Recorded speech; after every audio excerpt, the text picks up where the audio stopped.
guys, it's Pooja here, and in this video I'm going to talk about amniotic fluid and what to do if you have low amniotic fluid and what treatments are available for that to increase amniotic fluid and how this situation is going to affect your baby and when you need to worry and when you shouldn't. So let's jump into the video. First of all, I'm going to talk about what are the indications that can make you feel that you are leaking amniotic fluid. If you are leaking amniotic fluid, you may feel kind of watery discharge, and it would be very thin, and it could be just water like discharge.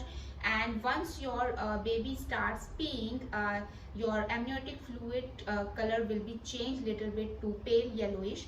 And if you are feeling that kind of situation, it means you are leaking amniotic fluid. I would recommend you to, once you enter into second trimester, just wear light color undergarment. It will really help you to understand whether it's a normal vaginal discharge or it's an amniotic fluid. You may feel on and off leaking situation regarding amniotic fluid, and if you have white discharge, it would be little bit sticky and it could be thick as well. So now you can differentiate whether it's amniotic fluid or whether it is white discharge. And if you are not leaking too much amniotic fluid, then you shouldn't be worried much, because it's a pretty common situation and it happens. If your placenta is peeling, there could be many reasons which I'm going to talk about in another video.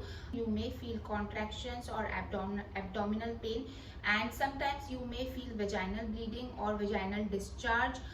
Sometimes you will not feel any kind of bleeding because blood can be collected behind the placenta.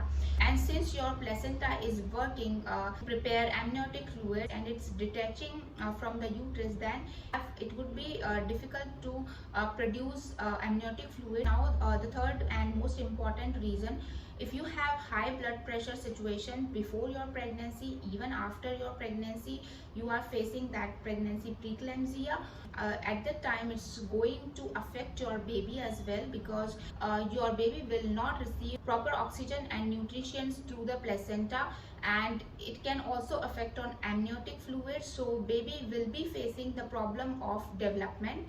You need to be very careful about the high blood pressure situation, and you have to take treatment for that. Once you reach into third trimester, you may feel that your baby movement is very low because your baby doesn't have proper space to move.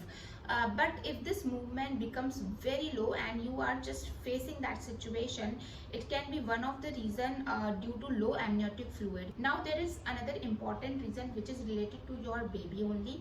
If everything is right but still you have low amniotic fluid, it means your baby's kidney is not working well, because after second trimester your baby starts peeing, and most of the amniotic part is made of the baby's pee only. And if you have low amniotic situation, it means urine is not enough to make amniotic fluid. If I talk about how this situation is going to affect on your baby, the most important thing is related to your baby's gestational age.